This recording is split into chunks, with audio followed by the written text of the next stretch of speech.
الله رسول فرمایي په روزه کې څلور شان تاسو لازمي حضور کوي، څلور ډېر یې کوي. اولنۍ خبره کلمه شریفه ده، دویمه خبره استغفار دی، درېمه خبره د جهنم څخه پناه ده، څلورمه خبره د جنت طلب دی. دا څلور خبرې به کوي. اولنۍ خبره به در وښیم.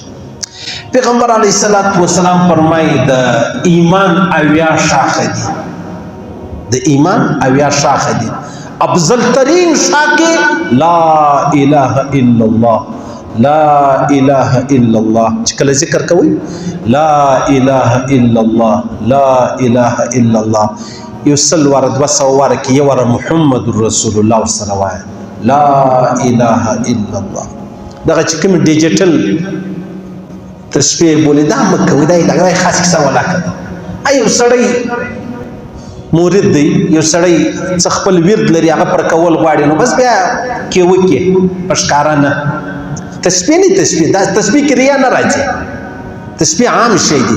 د دې دا معنا ده چې زه په دې ګرد کې بزرګ یم، دا شی د مابین ځواب بس لا اله الا الله، لا اله الا الله. دا ډیر وایست. د الله رسول فرمایي وای تاسو ایمان تازه کوئ. څنګه ایمان تازه کوئ یا رسول الله؟ د الله رسول فرمایي دا ایمان دی زړیږي لکه دا چادر پټو نه دی، کالی نه دی، دا دی قرنیږي په درواغو، په غیبت، په بهتان، په غلط نظری، په بل. نو څنګه تازه کم؟ کپڑے خو موږ پرېږدو په صابون په صرف او د الله رسول فرمایي ته کلمه وایه لا اله الا الله، لا اله الا الله. چې ته کلمه ووایه ستا ایمان تازه سو، ستا د ایمان چې کومه خیره ده هغه ځینې شوه سوه. او بیا پیغمبر علیه السلام فرمایي چې په کثرت سره کلمه ویل ستا ایمان ته مضبوطه کوي، په کثرت سره ډېر چې څومره ډېرې ویلی سي. او د الله رسول فرمایي داسې زمانه به راشي خلک به لمونځ نه پېژني، زکات نه پېژني، روزه نه پېژني، حج به نه پېژني. دا سپین ږیري خلک به وایي وایي زموږ نیکهګانو څه زموږ په یاد دي، هغو به دا ویل لا اله الا الله محمد رسول الله، هغو به دا ویل. صحابو پوښتنه وکړه ول یا رسول الله نو چې دا لمونځ نه پېژني، زکات نه پېژني، روزه نه پېژني، حج نه پېژني، نو دا کلمه پیدا ورته کوي؟ دی چې په دغه وخت کلمه وایي کلمه پیدا ورته کوي؟ د الله رسول الله بالکل کلمه پیدا ورته کوي. دغه کلمه به دوی د جهنم څخه خلاص کړي، دغه کلمه به دوی د جهنم څخه خلاص کړي. دا زمانه را روانه ده.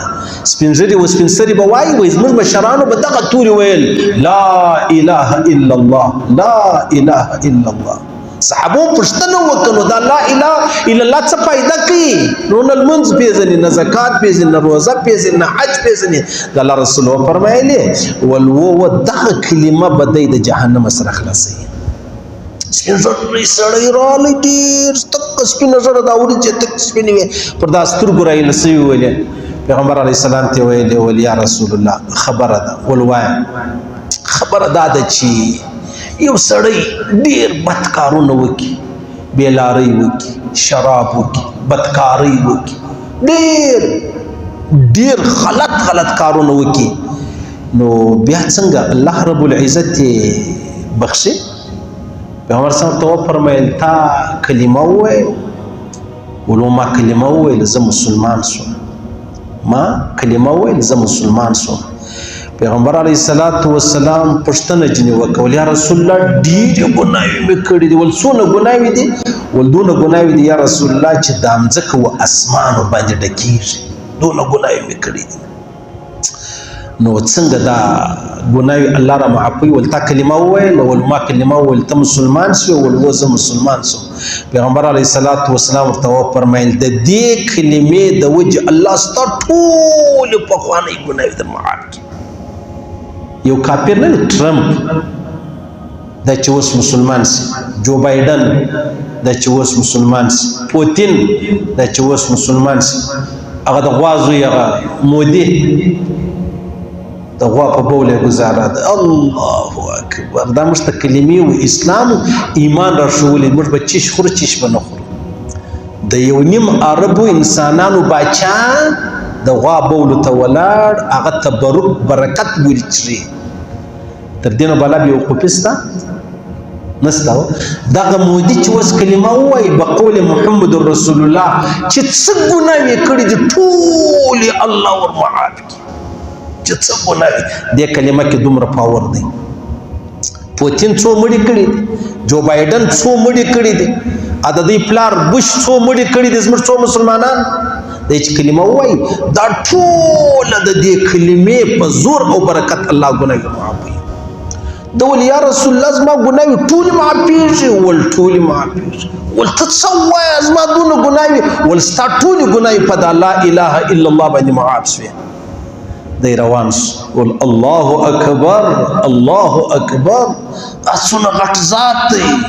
دا څوک مسلمان سي او د مسلمانۍ بعد چې بیا ما او تا ګناوې کوو هغه ګناوې شمارل کېږي، هغه ګناوې شمارل کېږي. او پیغمبر اسلام فرمایي د جنت قیمت تر معلوم دی لا اله الا الله دی.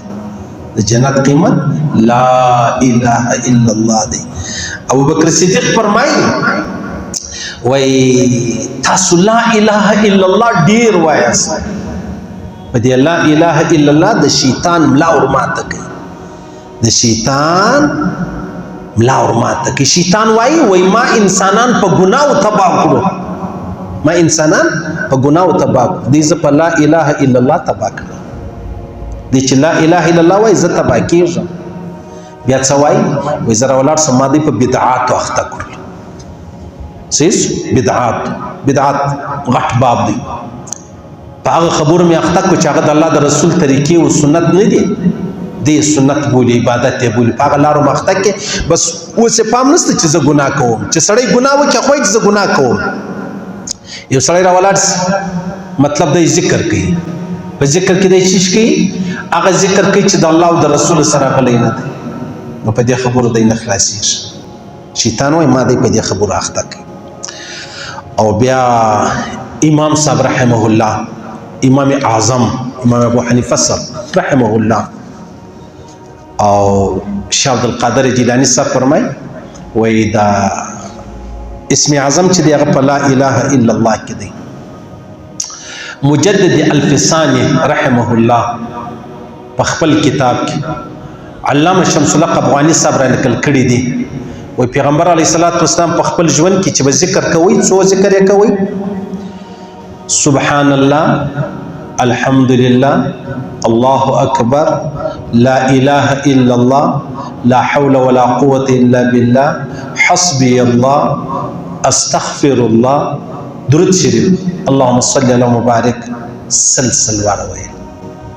پیغمبر صاحب خپل ذکر چې بکوي علامه شمس الحق افغانی صاحب را نقل کړی د مجدد الفسانی. پیغمبر صاحب سلوار دوره چې سبحان الله، سلوار الحمدلله، سلوار الله اکبر، سلوار لا اله الا الله، سلوار لا حول ولا قوة الا بالله، سلوار حسبي الله حسبي الله، سلوار استغفر الله، سلوار درود شریف. دا به پیغمبر اسلام وایي. او بیا سوره اخلاص قل هو الله شریف پیغمبر اسلام د ورځې 200 واره ویل، 200 واره پیغمبر اسلام قل هو الله شریف ویل. 1500 واره به ویل الله الصمد الله الصمد الله الصمد. او 1500 واره به ویل یا حی یا قیوم یا حی یا قیوم. روم شو نه پیغمبر اسلام مبارک دا ذکر دی ک نور نه کم سے کم داخ کولای الله دې را نصیب، الله دې را نصیب. موږ به چیش کوو، موږ به کلمه شریفه ډېره وایو، کلمه شریفه ډېره وایو. الله رسول فرمایي په روزه کې به څو کار کوو؟ څلور خبرې ډېرې کوي. اولنۍ خبره لا اله الا الله، دویمه به در وښیم استغفر الله استغفر الله استغفر الله، رب اغفر وارحم وانت خير الراحمين، رب اغفر لي رب اغفر وارحم.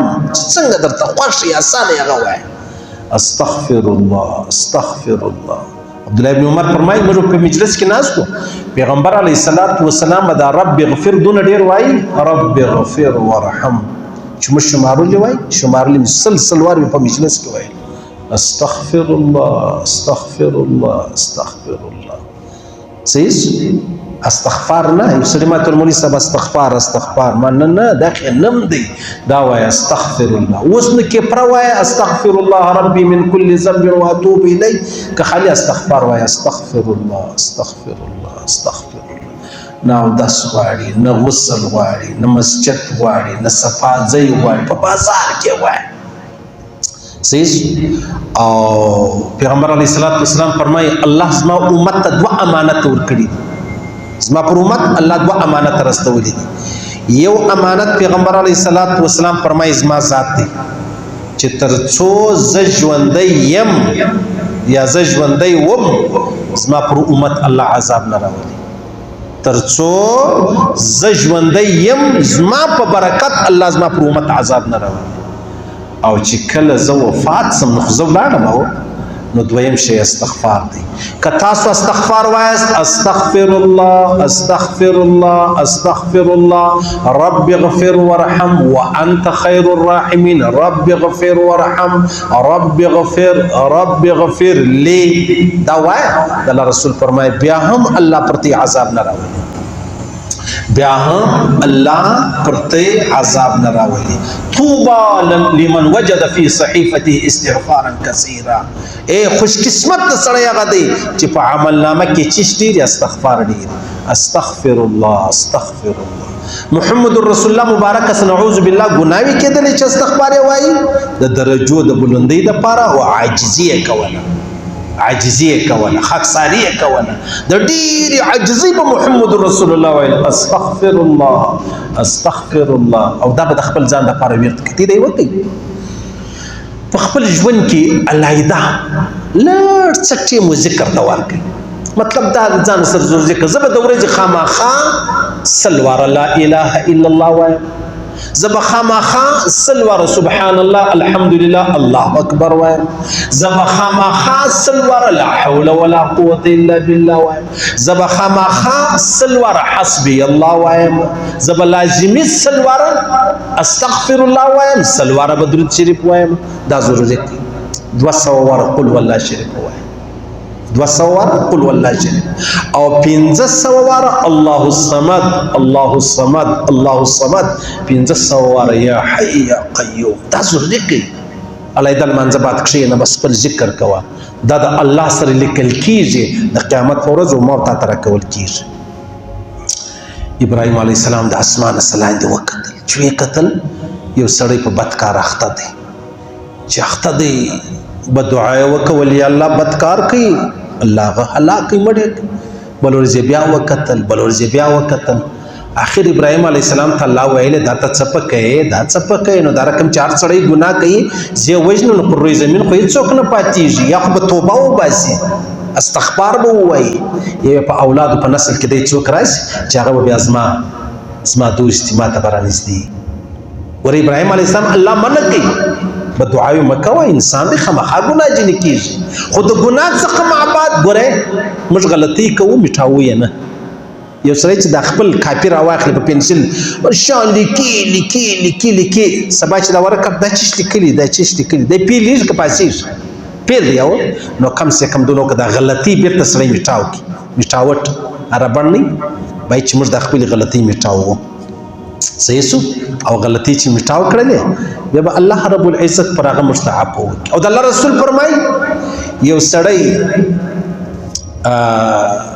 پر خپل ګناه پښیمانه شي یو څه اوس مطلب ما غلط کار دا وکړي اوس څوک لوړ رالی ولمزما ټلیفون دی مال څنګه ټلیفون اخر ولته به داسې وکړي دا ستا نمبر به دا زما ورور ته ورکړي یاره زه خو تا هم نه پېژنم ستا ورور هم نه پېژنم ته زما نمبر څه کوې ډایرکټ او څوک وایي زه ستا شناخته یم یا مې تعلق دی یا ما تا سره پېژنو یا مولوي صاحب نمبر دې راسره ډیلیټ شوی دی صحیح ډایرکټ بس پرېدی سړی زما ورور دی خبرې خیر ستا نمبر به زما ورور ته ورکړي مال یار زه خو نمبر والا نه یم نمبر درګرځم زه په موبایل شناخت هم نه کوم خو ته یې څوک سبا به شکنځاوي پکې راواستی نو د الله رسول فرمایي چې څوک پر خپل غلطي پښیمانه شي د توبې څخه مخکې الله وبخښي زه پر دې پښیمانه یم کاشکې ما داسې نه ورته ویل موږ انسانان یار معاشري صحیح څوک څه وایي څوک څه وایي څه ضرورت دی ولې دماغ خورو موږ خو د علاقې ټیکهداران نه یو چې د هرې مسلې دپاره به موږ صحیح غلط کار دی نه دی کول په کار خو انسان یم زه جذبات لرم نو پر هغه باندې ما استغفار ووایي چې ما اراده وکړه چې دا یعنې زه پښیمانه شوم په دې خبره دا غلط کار وشو پښیمانه شوم د توبې څخه مخکې الله رب العزت ما پر دې بخښي دا تا ته هم وایم یو ما مثال درکړم کلمه شریفه به ډېره وایي استغفار به ډېر وایي د الله رسول فرمایي ابن خزیمه حدیث نقل کړی درېیمه خبره چې د جنت طلب او د جهنم څخه خلاصون د جنت طلب څه معنی طلب دا معنی چې الله ماته ستا په جنتو کې یو جنت راکړي زه ګناهګار یم په ارزم نه متي الله تراب مو شعر اورېدی باندې په جلدي کې مو اورېدی نو پر مې نه اورېدی هغه ویل دا جنت نه دی دا هوس دی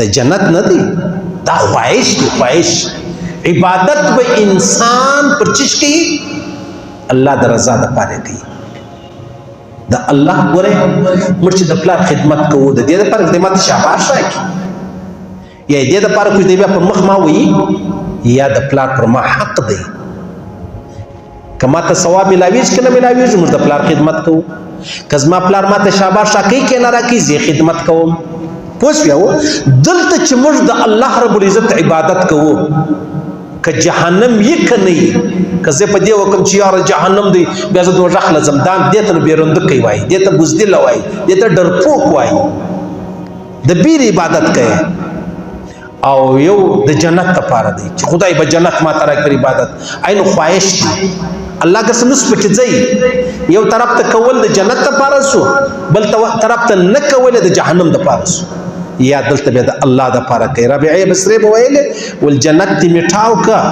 جهنم ته دې ورونه ور واچوه ختم یې که زه بیا هماغسې عبادت کوم ولې زما مقصد الله جل جلاله دی ته به جنت غواړې اللهم انی اسألک الجنه الله ماته جنت راکړه الله رسول فرمایي سهار مانځه بعد ماښام مانځه بعد 3 واره 9 واره سړی دا وایي یا الله ماته جنت راکړه ماته جنت راکړه جنت په خپل الله ته وایي یا الله فلانی سړی مال تا غواړي ما خو ورکه مال تا غواړي ما خو ورکه بیا الله رب العزت جنت وایي زما ستا سره وعده ده زه تا ورکوم صحیح او بیا اللهم اجرني من النار یا الله د جهنم څخه ما ته پناه راکړه یا په پښتو وایي الله د جهنم ما وساته هر سهار 5 واره 9 واره 3 واره وایه ماښام وایه الله رسول فرمایي جهنم و الله ته وایي الله هغه سړی ډېرې زارۍ کوي ما د جهنم وساته نو په دې چا مه وکړه الله جهنم ته وایي زما ستا سره وعده ده دې مې ساتلی نه یې درولم